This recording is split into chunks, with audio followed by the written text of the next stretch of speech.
noite, meus irmãos. Boa noite. Graça e paz a todos.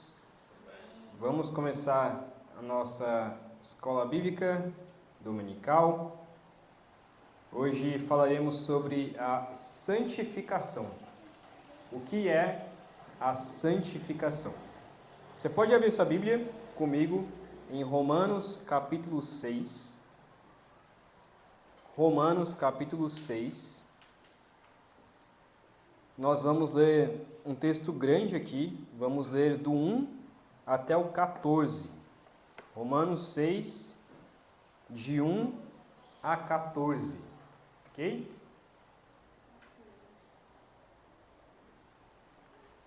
Romanos 6, de 1 a 14. Vou ler aqui a palavra de Deus, que diz assim: Que diremos então? Continuaremos pecando para que a graça aumente? De maneira nenhuma. Nós, os que morremos para o pecado, como podemos continuar vivendo nele? Ou vocês não sabem que todos nós que fomos batizados em Cristo Jesus, fomos batizados em sua morte? Portanto, fomos sepultados com ele na morte por meio do batismo, a fim de que, assim como Cristo foi ressuscitado dos mortos mediante a glória do Pai, também nós vivamos uma vida nova. Se dessa forma fomos unidos a Ele na semelhança da sua morte, certamente o seremos também na semelhança da sua ressurreição. Pois sabemos que o nosso velho homem foi crucificado com Ele, para que o corpo do pecado seja destruído, e não mais sejamos escravos do pecado, pois quem morreu foi justificado do pecado.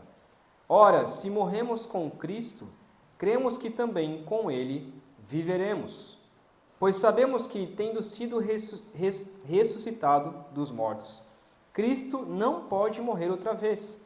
A morte não tem mais domínio sobre Ele, porque morrendo, Ele morreu para o pecado uma vez por todas, mas vivendo, vive para Deus.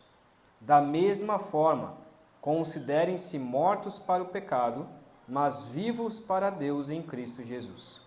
Portanto, não permitam que o pecado continue dominando os seus corpos mortais, fazendo que vocês obedeçam aos seus desejos, mas ofereçam os membros do corpo de vocês ao pecado, como instrumentos de injustiça.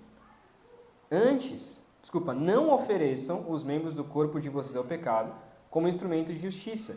Antes, ofereçam-se a Deus como quem voltou da morte para a vida, e ofereçam os membros do corpo de vocês a Ele como instrumentos de justiça, pois o pecado não os dominará, porque vocês não estão debaixo da lei, mas debaixo da graça. Vamos orar?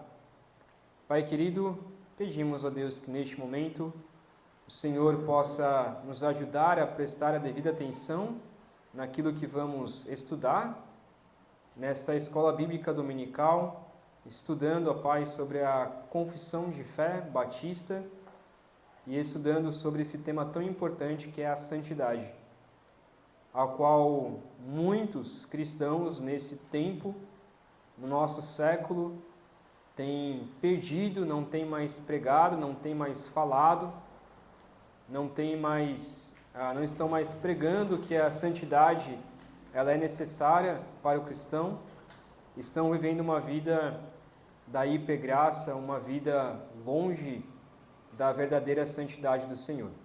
Nos ajude, ó Pai, a entender que precisamos ser santos como o Senhor é santo. É que oramos em nome de Jesus. Amém. Como eu disse na oração, infelizmente hoje em dia, e na verdade não só hoje em dia, mas durante muito tempo, toda a história da igreja, muito foi falado, muita heresia foi falada a respeito da santidade, do que realmente é a santidade, se nós devemos ser santos ou não. E infelizmente, nos nossos tempos hoje, a gente não tem mais falado, não tem mais se pregado que o crente tem que ser santo. Hoje em dia, ou é pregado uma santidade que não é realidade, não é a verdadeira santidade, ou é pregado que o crente não tem que ser santo. Então é os dois extremos. A questão do legalismo, que é a ideia de que você, para ser santo, você tem que vestir certa roupa, tem que prender o seu cabelo dessa forma, ou não cortar cabelo, não pode fazer isso, não pode fazer aquilo, e acaba que pende mais para o legalismo, algo que a Bíblia não proíbe, as pessoas proíbem. Então, recentemente, até vi um vídeo de um pastor dizendo que pastor que usa barba está em pecado. Então você percebe, já é um pastor mais antigo, claro que a gente tem que respeitar esses pastores mais velhos, mas ele deixou bem claro no seu vídeo, e ficou até bastante famoso na internet, ele dizendo, provando, falando assim, olha, não é, ele deixa bem claro que, olha, não é um mandamento bíblico, mas é pecado. Ou seja, como que não é um mandamento bíblico e é pecado? Se não está na Bíblia, porque não é pecado. E ele dizendo, não, porque crente, na verdade, nem crente e principalmente pastor não pode ter barba. Pastor ainda piorou. E é um pastor já há muito tempo. Então pendem para o legalismo. Colocam a santidade em algo que a Bíblia nunca condenou. E para o outro lado também, que é a ideia do liberalismo, hoje também tem sido muito comum. Que é a ideia que você não precisa ser santo. Você não precisa viver em santidade. Você pode fazer o que você quiser da sua vida, porque afinal Deus é amor e Ele te libertou da escravidão. Então faça o que você bem entender. Você pode pecar, você pode fazer sexo antes do casamento, você pode se drogar, você pode se embebedar, você pode fazer o que você quiser com a sua vida, desde que você busque a Deus, mas Deus não vai te julgar. Você pode ter o gênero que você quiser, da forma como você quiser, isso não importa. No entanto, o que é a santidade? Quando nós olhamos para a Escritura, o que de fato é ser santo? O que é ser santo? Irmãos, muitas vezes nós confundimos. Muitas vezes nós somos de fato mais legalistas, pendemos mais para o legalismo, e muitas vezes também somos muito liberais com aquilo que na verdade nós deveríamos ser de fato, olhar para a Escritura, o que é ser santo, o que é pecado ou não. No Prega a Palavra, que é o curso que eu faço parte, né, na missão que eu faço parte, tem uma das ferramentas que a gente estuda é o permanecendo na linha. O que é o permanecendo na linha? De fato é sobre isso que eu acabei de falar. Muitas vezes a gente pende ou para o legalismo e a gente segue uma rota contrária e vai para longe da Escritura, ou a gente vai para o liberalismo, a gente pende para o liberalismo, mas a gente tem que manter a rota certa. A gente tem que olhar para o que a Escritura diz, o que é pecado, o que não é, o que a Escritura diz, o que é ser santo ou não.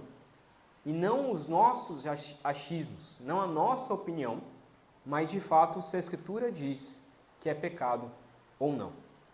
Então, para a gente entender o que é a santificação, o que é a santidade, a gente vai olhar então para esse texto que foi entregue a vocês. São apenas 3 pontos, é algo bem curto.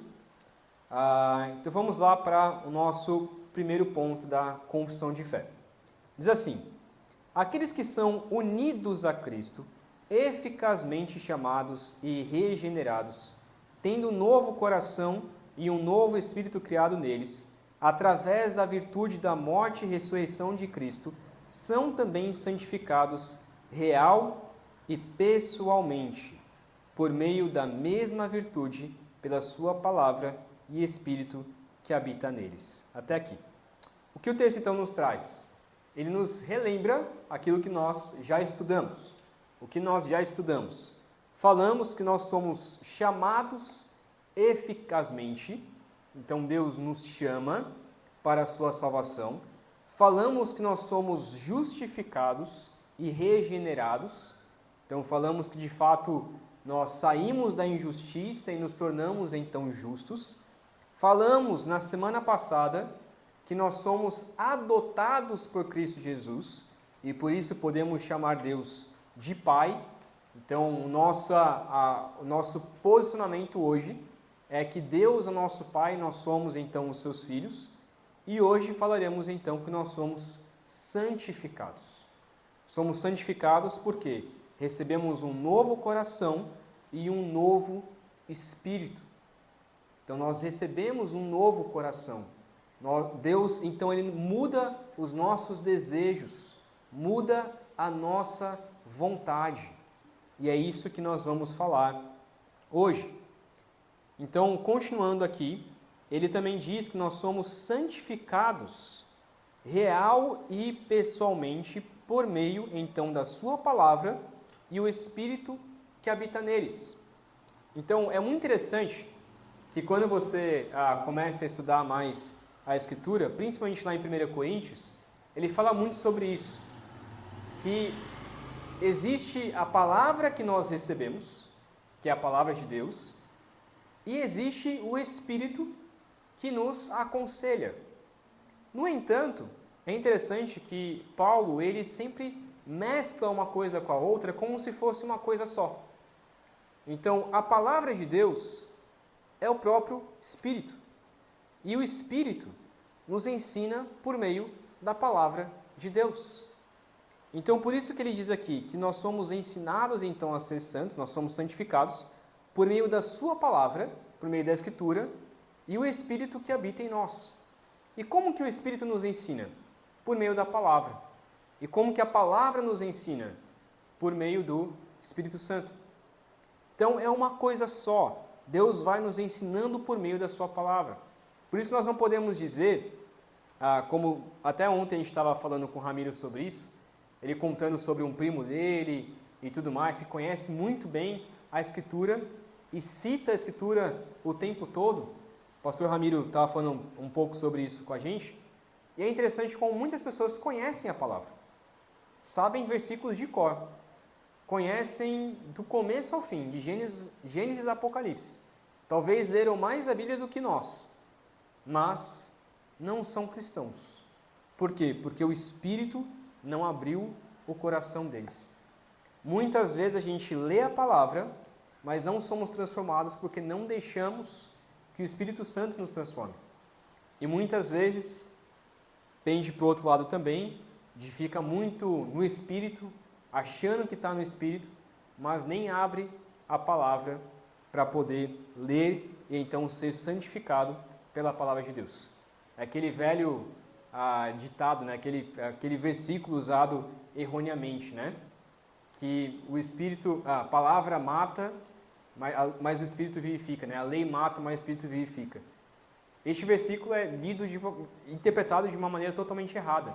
E eu já escutei isso de uma mãe, de uma adolescente que eu pastoreei.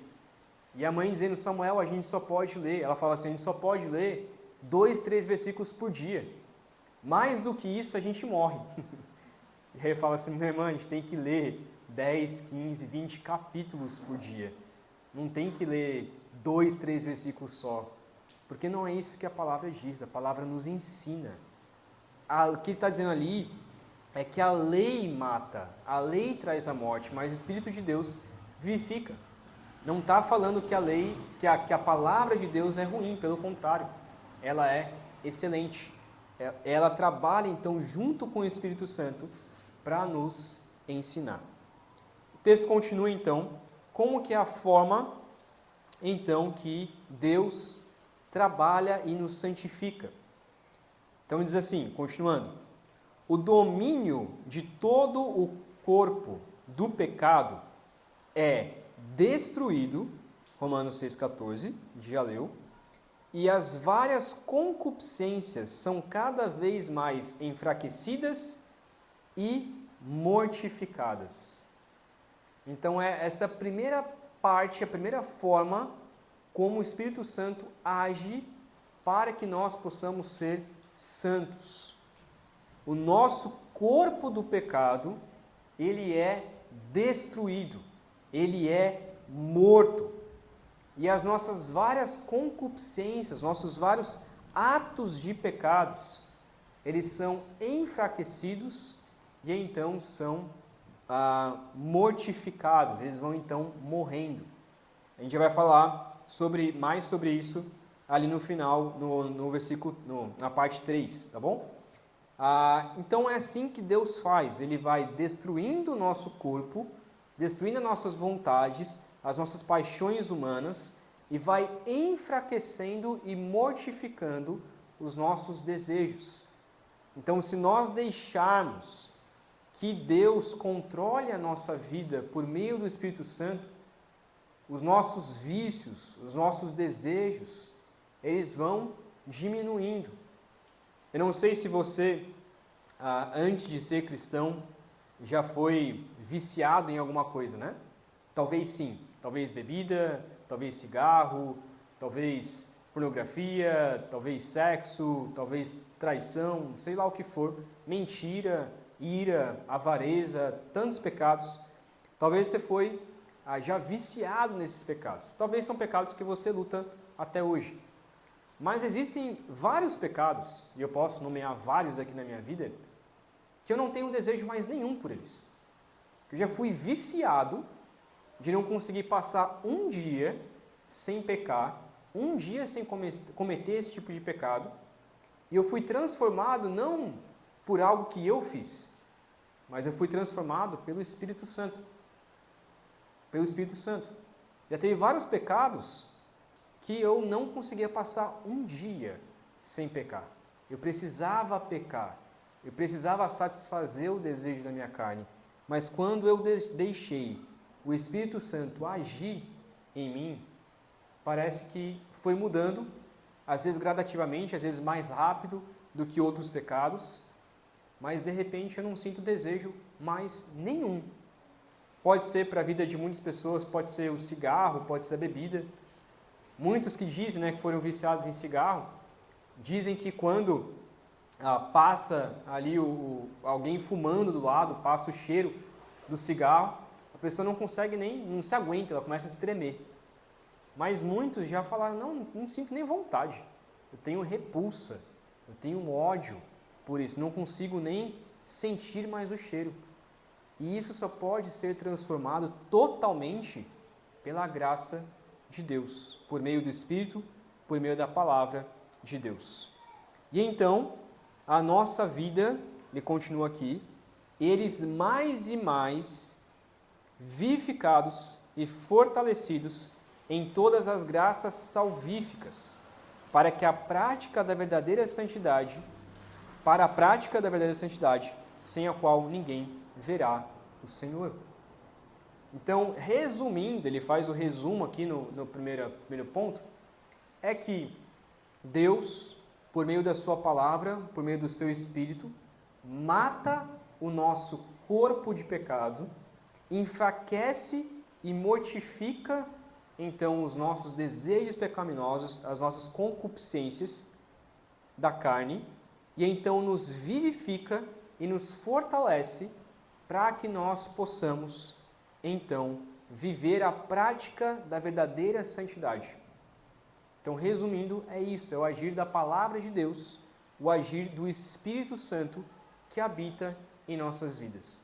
Nós só podemos ser santos se a palavra e o Espírito juntamente colaborar em nossas vidas, nós deixarmos então sermos guiados pela palavra e pelo Espírito de Deus, e então somos vivificados, e então somos fortalecidos.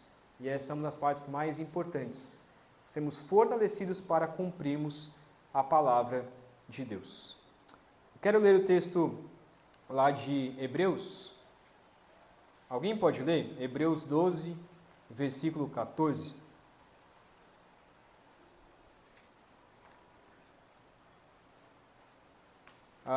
Lê primeiro, na verdade, o versículo 4 e depois o 14. Hebreus 12, 4 e depois Hebreus 12, 14. Alguém pode ler? Na luta contra o pecado, vocês ainda não resistiram até o ponto de derramar o próprio sangue. 14. Esforcem-se para viver em paz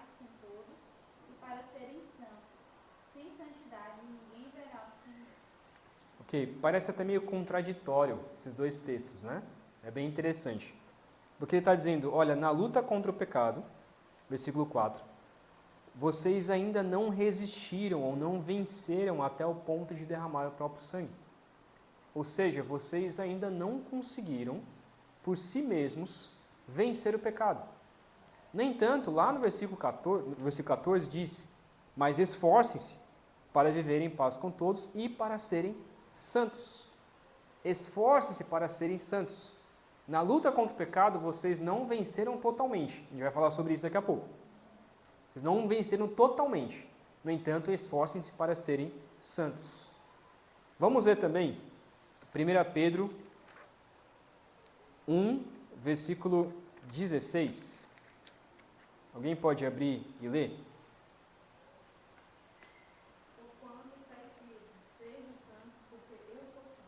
Muito bem, esse texto é bastante conhecido, está fazendo referência lá a Levítico.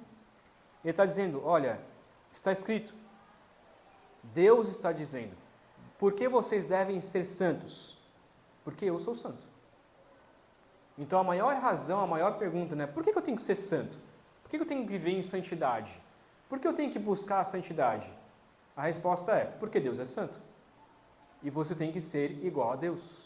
Você tem que buscar ser igual a Deus. Portanto, esforcem, como diz lá em Hebreus, esforcem para serem santos. Por que devemos esforçar para sermos santos? Porque sem santidade ninguém pode ver ao Senhor. Não tem como uma pessoa ir para o céu se ela não for santa. Não tem como. Aí a pergunta que fica é, mas tem como ser 100% santo aqui na Terra? Sim ou não? Tem como a pessoa ser 100% santa aqui na Terra? Não, né? Descobri recentemente, depois eu posso pesquisar um pouco melhor, mas John Wesley acreditava que sim. John Wesley foi um grande teólogo no passado, tinha muitas coisas boas e muitas coisas ruins, mas ele acreditava que chegava um ponto da vida da pessoa que ela era tão santa, mas tão santa aqui na Terra que ela não pecava mais. Isso é impossível. Isso é impossível, irmãos. Não tem como nós vivemos uma vida aqui na Terra sem pecar. Não tem como. No entanto, ainda assim, nós devemos viver uma vida sem santidade. Por isso que Paulo diz lá em Romanos, continuaremos pecando para que a graça aumente? Ele diz, de maneira nenhuma. Não vamos pecar. 1 João, 2 João, que diz que se você continua em pecado, Deus, 1 João, né? Você continua em pecado, Deus não está em você, né? Então a ideia é de que se você continua uma vida de pecado, Deus não te salvou. Então a gente sempre fica nessa dúvida, né? Ué, como que eu posso viver uma vida de santidade, sendo que eu nunca vou ser 100% santo aqui na Terra, e eu também não posso viver em pecado, porque se eu viver em pecado, Deus não está em mim. Então parece um paradoxo, na verdade. Parece, às vezes, alguns dizem que até parece maldade de Deus. Deus diz que você tem que ser santo, mas sabe que você não vai ser 100% santo na Terra. Então, para quê? A dúvida muitas vezes nossa é, para que lutar contra os nossos pecados? Para que lutar para sermos santos? Alguma coisa? Eu ia falar sobre a parte anterior antes da pergunta. Pode falar. Que a diferença está justamente pela... que enquanto a gente não é santo, antes da salvação, a gente pecava deliberadamente, de forma livre, sem... não vou dizer nem sem restrição, mas sem limites, digamos assim. A partir do momento da salvação, que a gente é transformado, que a gente é regenerado, a gente peca, continua pecando, só que ao invés de ser livremente, deliberadamente, acaba sendo como se fosse um acidente. Justamente. A gente vai falar sobre isso justamente agora. Que a vida, então, de quem é santo, quem busca a santidade, o pecado ele é um acidente, não é algo rotineiro. Ele luta então contra isso. É o que ele vai falar aqui na parte 2, ok? Vamos lá para a parte 2, que diz assim: essa santificação se dá no homem todo. Ou seja, não é uma parte do homem que ele é santo e a outra parte não santa. No homem todo, é o completo, na vida inteira dele. Ainda que imperfeita nessa vida. Ainda que nessa vida a santidade, a nossa santidade, ela é imperfeita. Ela nunca vai ser perfeita. Portanto, ainda permanecem alguns resíduos de corrupção em todas as partes. Ou seja, ainda há no ser humano, no homem, no cristão, melhor dizendo, alguns resíduos da corrupção em nossas vidas. Vamos olhar para Romanos 7, versículo 18 e depois o versículo 23. E pode ler, na verdade, o 18, depois o 23 até o 25. Alguém pode ler?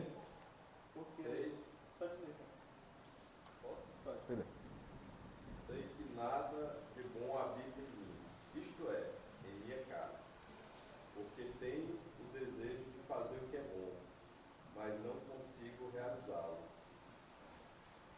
Aí depois do 23 até o 25. Mas vejo outra lei atuando nos membros do meu corpo, guerreando contra a lei da minha mente, tornando-me prisioneiro da lei do pecado, que atua em meus membros. Miserável homem que sou, quem me libertará do corpo sujeito a esta morte?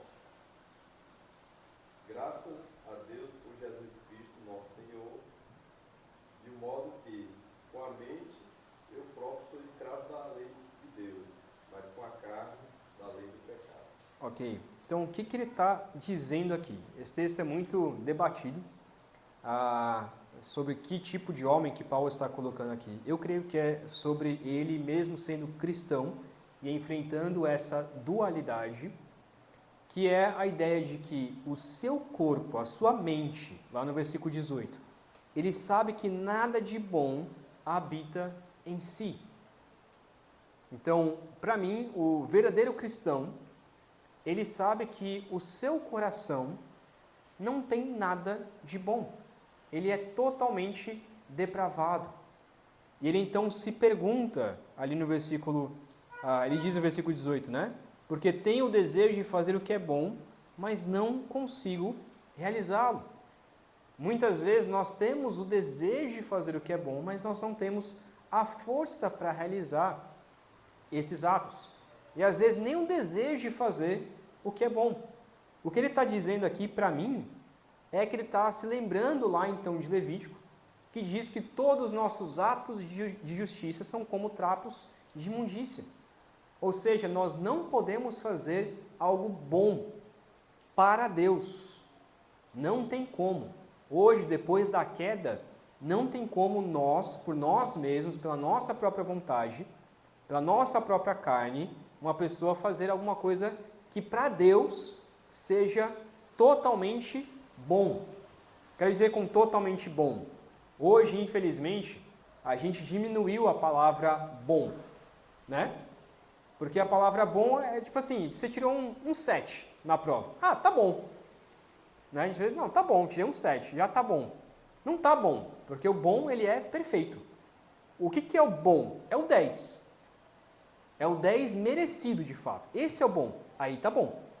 Como meu pai falava, né? Quando eu tirava 10, depois ele me dava parabéns, mas a primeira frase do meu pai era, não fez mais do que a sua obrigação. Por quê? Porque, de fato, você tirar 10 numa prova não é mais do que a sua obrigação. Você tem que tirar 10, porque o 10 significa que você entendeu a matéria. Tirar menos do que isso significa que ainda falta alguma coisa que você ainda não entendeu, você ainda precisa estudar. No entanto, a gente diminuiu a palavra. A gente diz assim, não, um 7 está bom. Ou seja, não está tão bom assim, mas está bom. Só que o que Paulo está colocando aqui, esse bom que nós não podemos fazer, é a perfeição de Deus. Então não significa que a gente não possa fazer coisas que, humanamente falando, pareçam ser boas. Quando você ajuda uma pessoa a atravessar a rua, um idoso a atravessar a rua, quando você dá uma cesta básica para uma pessoa, quando você faz uma boa ação, quando você dá bom dia para as pessoas na rua, tudo isso é bom, humanamente falando? De fato é bom. São coisas boas. Mas para Deus, todos os nossos atos não são 100% bom, porque sempre vai ter algum resquício de pecado. Talvez você ajude uma pessoa a atravessar a rua porque você quer ser uma pessoa boa, você quer que as pessoas ao seu redor olhem para você e digam, olha, realmente, aquela pessoa é boa porque eu vi ele atravessando a rua. No final, a gente quer um tipo de elogio, a gente quer alguém falando para a gente que a gente fez uma coisa boa, a gente quer um parabéns, a gente quer alguma coisa. No final, sempre a gente vai querer alguma coisa, algum elogio. Só que o que é bom é você fazer sem nem olhar quem e sem nem preocupar se alguém vai te dar um parabéns ou não. E isso só pode ser feito por meio da outra lei que habita em nossas vidas, que é a lei do Espírito. É o Espírito Santo. É o Espírito Santo quem faz com que a gente possa fazer coisas que são reconhecidas boas perante Deus. Somente pelo Espírito Santo. Ainda vai ter resquícios, resíduos de corrupção, mas o Espírito, o Espírito Santo que habita em nós, ele guerreia contra a nossa própria carne, contra os nossos próprios desejos. Por isso que ele diz no versículo 23, mas vejo outra lei atuando nos membros do meu corpo, guerreando contra a lei da minha mente, tornando-me prisioneiro da lei do pecado que atua em meus membros. E aí, no versículo 24, ele diz, miserável homem que sou, quem me libertará do corpo sujeito a esta morte? Quem pode libertar do corpo sujeito a esta morte? Cristo Jesus. Somente Cristo Jesus. E por isso, no versículo 25, ele diz, graças a Deus por Jesus Cristo, nosso Senhor, de modo que com a mente eu próprio sou escravo da lei de Deus, mas com a carne da lei do pecado. Então Deus vai transformando, renovando a nossa mente. E essa mente santa vai guerreando contra a mente carnal. Eu não sei como que é a sua mente, né? Eu não sei se você pensa demais ou se você costuma não querer pensar muito. Mas, irmãos, todo dia a gente acorda e se a gente der ouvidos para a nossa mente, tem gente que nem escuta a mente, né? Só deixa ela lá de canto e vai. Mas eu costumo pensar muito, eu gosto de pensar. E às vezes fico parado, olhando para o nada, e a Priscila fica brava até comigo, porque às vezes parece que eu não estou fazendo nada, mas eu estou às vezes olhando para a parede, ou para o nada, e eu estou pensando, e eu estou ali, na minha cabeça está fervilhando um monte de coisa. E na minha cabeça, fervilha, principalmente, a luta contra o pecado. A gente tem que dar a voz à nossa mente, perceber o que a nossa mente está pensando, para então vir com o Espírito Santo e lutar contra esta mente. Muitas vezes a gente peca, às vezes a gente nem escuta o Espírito Santo. Algumas vezes, quando eu estou prestes a pecar, irmãos, eu vejo muita graça de Deus a respeito disso. Às vezes estou prestes a querer pecar. Sabe o que vem na minha mente? Músicas que falam justamente contra aquele pecado. Do nada toca uma música assim na minha cabeça e é justamente contra aquele pecado. Poxa, é verdade. Aí eu começo a meditar, a pensar naquela música. Não posso mais, não vou pecar, não vou dar vazão à minha carne. Mas se a gente não lutar, se não houver uma guerra na nossa mente, do Espírito Santo guerreando contra a nossa mente carnal, renovando a nossa mente, então a gente não está lutando, a gente está deixando ser vencido. E às vezes a gente simplesmente deixa de lado, a gente apaga o Espírito Santo, como Paulo diz lá em 2 Tessalonicenses. A gente apaga o Espírito Santo, a gente deixa o Espírito Santo de lado, a gente silencia ele. A gente diz, não quero ouvir a voz de Deus. Eu não quero ouvir o que Deus tem para falar contra esse pecado, eu quero pecar mesmo. E eu vou lá então e peco. E muitas vezes nossa resposta é essa. Eu sei que eu não deveria pecar, eu sei que é errado, eu sei que eu vou desagradar a Deus, mas eu quero e eu vou. Porque eu não consigo controlar os desejos da minha carne. E é por isso que o texto então diz que a nossa mente, então, os resíduos da corrupção em todas as partes, de onde nasce uma guerra contínua e irreconciliável. A carne milita contra o Espírito e o Espírito milita contra a carne. Ele cita então aqui Gálatas 5:17. Lá de Gálatas 5:17 até o 23, ele vai falar justamente sobre essa guerra entre o Espírito e a carne. Quais são os desejos da carne e quais são os desejos do Espírito. E diariamente a gente entra nessa guerra. Diariamente a gente já acorda, já na luta, né? Isso não é uma frase do Charlie Brown Jr. ou coisa parecida, né? Que a gente entra na luta, na guerra e tal. Não, a ideia é de que literalmente é isso. Nós todos os dias entramos na guerra. Todo dia nós estamos em guerra. Todo dia, e para quem me conhece, não tenho vergonha de falar isso porque é um pecado, mas todo dia eu luto contra a preguiça para acordar. Tem gente que é muito fácil para acordar. Acorda 4 horas da manhã, 4:30, já estralando, já consegue se levantar da cama, já vira, ele se levanta, já vai fazer café, já vai fazer um monte de coisa. Irmãos, eu luto todo dia. E às vezes a outra pessoa, né, que tem essa facilidade, não entende a guerra que é da pessoa acordar.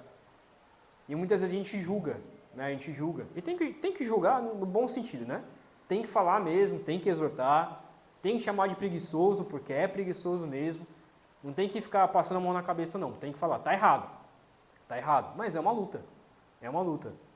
Mas para outra pessoa, talvez o proativismo seja também a luta dela. Cada um tem a sua luta. Cada um tem a sua guerra.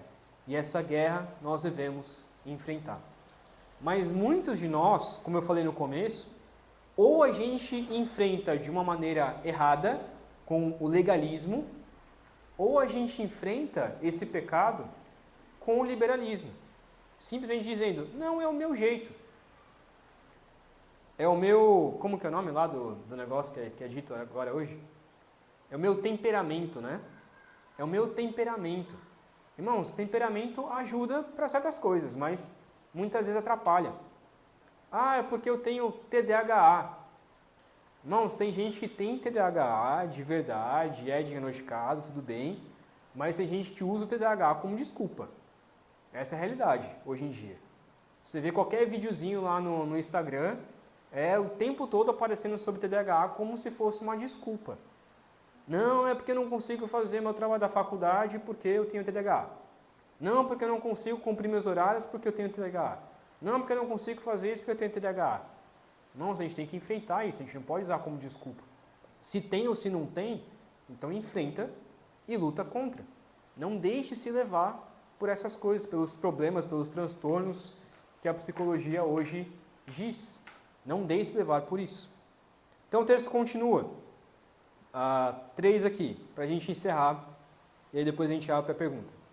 Nessa guerra, embora a corrupção remanescente por um tempo possa grandemente prevalecer, contudo, através do suprimento contínuo de força do Espírito Santificador de Cristo, a parte regenerada triunfa, e assim os santos crescem em graça, aperfeiçoando a santidade no temor de Deus, esforçando-se para viver uma vida celestial em obediência evangélica a todos os mandamentos de Cristo, como cabeça e rei, em sua palavra prescreve a eles. O que o texto então nos fala? Que nós não devemos lutar sozinhos. Embora muitas vezes alguns pecados parece que grandemente prevalece sobre as nossas vidas, e a gente só diz: miserável homem que sou, eu não consigo vencer esse pecado, eu não consigo vencer esse vício, eu não consigo vencer essa transgressão, eu continuo pecando, e a gente se lamenta, a gente chora, a gente parece que não consegue com as nossas próprias forças, e de fato nós não conseguimos. Por quê? Porque a guerra ela só pode ser vencida por meio do suprimento contínuo de força do Espírito Santificador de Cristo. Nós só podemos vencer a guerra contra o pecado por meio do Espírito Santificador de Cristo, por meio do Espírito Santo. Por isso que ele tem esse nome, Espírito Santo, que nos traz então a santidade. E por meio desse suprimento contínuo, todos os dias, Deus então vai nos suprindo pela sua graça, a parte regenerada, ela então triunfa. E assim nós crescemos. Assim nós sempre vamos crescendo. Pela graça de Deus, em graça, nós vamos crescendo, aperfeiçoando a santidade no temor de Deus. Então, a cada dia nós vamos temendo mais a Deus. A cada dia eu vou, então, respeitando e tendo medo do Senhor e lutando, então, contra o pecado, porque eu tenho medo da justiça de Deus. Eu vou, então, me esforçando para viver uma vida celestial aqui na terra. Eu vou me esforçando para que os meus pecados não sejam tão aparentes. Não é esconder o pecado, mas é deixar de pecar. Então eu vou vou lutando, me esforçando para não pecar, me controlando para não pecar. Como eu falei, que é a ideia de você lutar contra os seus vícios, principalmente os vícios aparentes, e então lutar contra os vícios do coração. Eu, por exemplo, já teve uma época que eu falei muito palavrão na minha vida, e quando eu voltei para Cristo, uma das partes mais difíceis foi mudar o linguajar. E é muito difícil. É muito difícil. E depois de um ano, já voltando para Cristo, às vezes eu soltava um palavrão aqui ali, uma palavra feia. Eu falei: nossa, de onde que veio isso aqui? Isso aqui veio da carne. Mas hoje, nem sei qual foi a última vez que eu soltei um palavrão. Não lembro mesmo. Ou seja, já foi uma área da minha vida que Deus trabalhou. E às vezes, irmãos, a gente é tão duro com a gente tem que ser duro, mas a gente é tão duro porque a gente não vê o agir transformador de Deus em nossas vidas. Nós, calvinistas, reformados, a gente é muito duro, a gente tem que ser duro mesmo. Mas muitas vezes a gente fala tanto sobre o pecado e esquece da graça de Deus. Esquece da misericórdia de Deus. Esquece de ver o quanto que Deus tem nos transformado. A gente tem que olhar para os pecados do passado e falar: nossa, eu era assim. Eu era aquele homem, eu era aquela mulher. Eu pensava dessa forma. Eu agia dessa forma. E hoje Deus tem me transformado. Hoje eu já não sou mais quem eu era. Hoje eu sou uma pessoa totalmente diferente. E assim nós vamos então percebendo se de fato estamos obedecendo os mandamentos de Cristo Jesus. E se estamos sendo transformados por Cristo Jesus diariamente. Eu aprendi no seminário um exemplo bem interessante. Infelizmente a gente não tem uma lousa para eu poder mostrar. Mas você sabe o que é? Vamos pensar numa mola, aquela molinha de caneta, mola de carro, sei lá o que for, que ela é redondinha, né? Ela vai fazendo assim. Pensa nessa mola. Ela é uma espiral. Ela vai fazendo, ela não é um círculo, porque ela não tem o fim em si mesma, mas ela começa de um ponto, ela vai rodando e ela vai até o outro ponto final, até o seu fim. A vida de santidade é como essa mola. Pensa essa mola, já quando você pega aquela mola da caneta, não sei se você tinha o costume de tirar, desmontar toda a caneta, mexer nela e depois montar de volta. Eu gostava muito de fazer isso. Às vezes estragava um monte de caneta.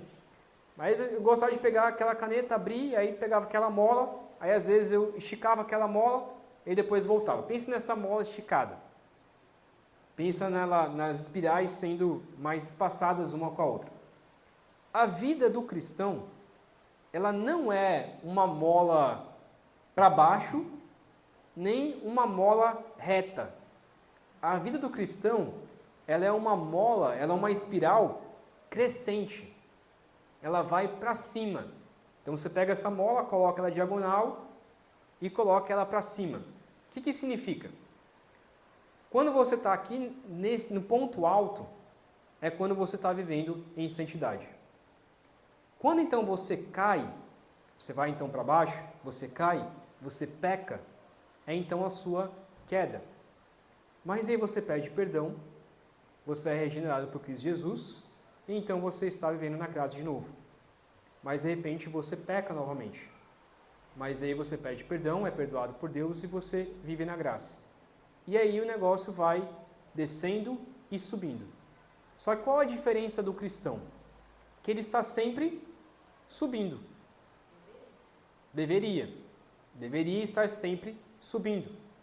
Ou seja, a graça vai aumentando, só que o pecado, o nível do pecado, ele vai diminuindo.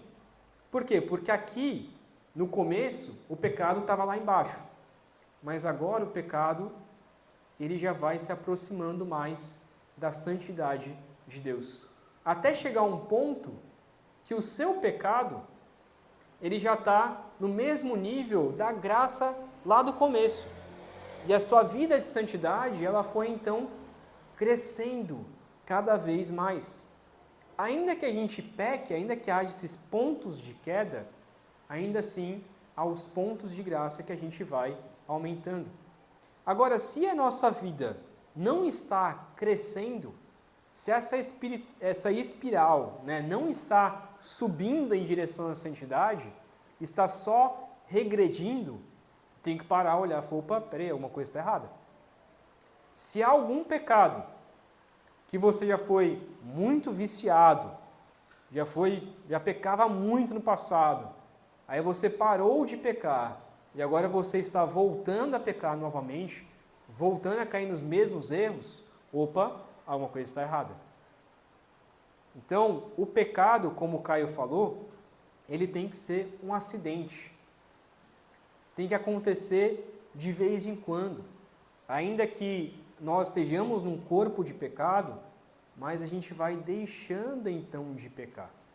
A gente vai deixando de pecar. E o pecado já não é mais aparente.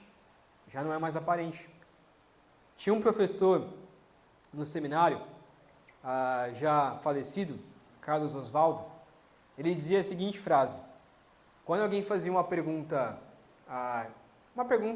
idiota, uma pergunta sem sentido, aí ele respondia da seguinte maneira, né? Não demonstre tão abertamente a sua insensatez. O que ele queria dizer com isso? Guarda para si, se controla, não faz uma pergunta tão insensata. Ele falava, você podia fazer qualquer tipo de pergunta, mas tinha algumas perguntas que só demonstrava que a pessoa não tinha sentido nenhum, não tinha nexo nenhum na vida dela. Não tinha uma vida de santidade. É isso que ele queria dizer. Olha, não demonstre tão abertamente, não seja aquela pergunta assim que a classe inteira dá risada. Fala, nossa, pelo amor de Deus, o cara vai fazer uma pergunta dessa. Ele sempre dizia isso, olha, não demonstre tão abertamente a sua insensatez. A gente tem que levar isso para a nossa vida. A gente não pode demonstrar tão abertamente o nosso pecado. Temos que controlar. Às vezes é a raiva que explode a todo momento, a ira que explode a todo momento, a preguiça que todo mundo sabe, nossa, aquele ali é preguiçoso. Já virou nome, já virou apelido, né? A gente tem que lutar contra isso. A gente tem que lutar contra os nossos pecados. E se alguém falar assim, nossa, tu é preguiçoso mesmo, Sou, e eu luto diariamente contra isso. Mas uma hora ou outra eu estou lutando contra isso para não ser mais preguiçoso. E nós, como igreja, como comunidade, devemos então ir exortando os nossos irmãos e falar: irmão, olha, estou vendo que você realmente está crescendo nessa área. Você precisa de ajuda? Como que eu posso te ajudar a vencer esses pecados? Como que eu posso te ajudar a crescer? Então a vida de santidade, a verdadeira vida de santidade, ela é uma espiral crescente. A gente vai crescendo. Eu quero finalizar. Existe uma música que eu esqueci agora o nome dela, mas a Pri vai me lembrar. Está até tocando agora recentemente. Por isso que eu lembrei.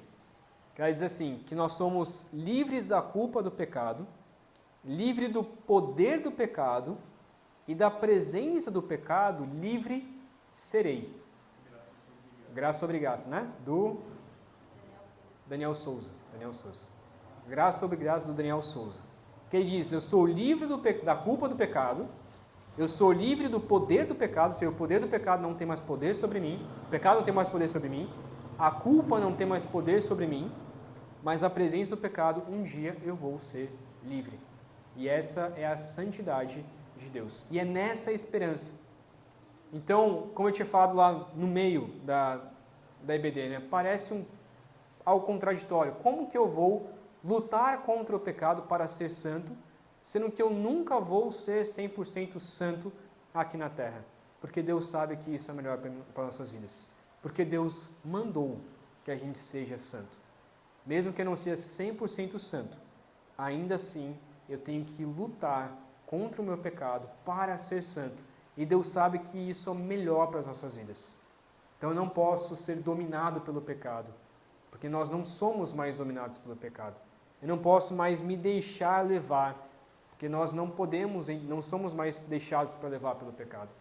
Nós temos a graça de Deus e somos dominados pelo Espírito de Deus. E assim Ele vai nos ajudando diariamente a lutarmos contra os nossos pecados. Então, nessa guerra, aonde você está? Onde você está? Quero te incentivar a não lutar sozinho.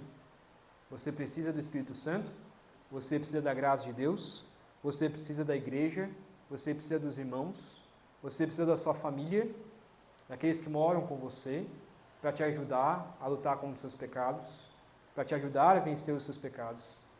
Mas principalmente você precisa do Espírito Santo de Deus para te exortar diariamente. Amém? Alguma pergunta, irmãos? Para a gente encerrar? Fala, irmão João.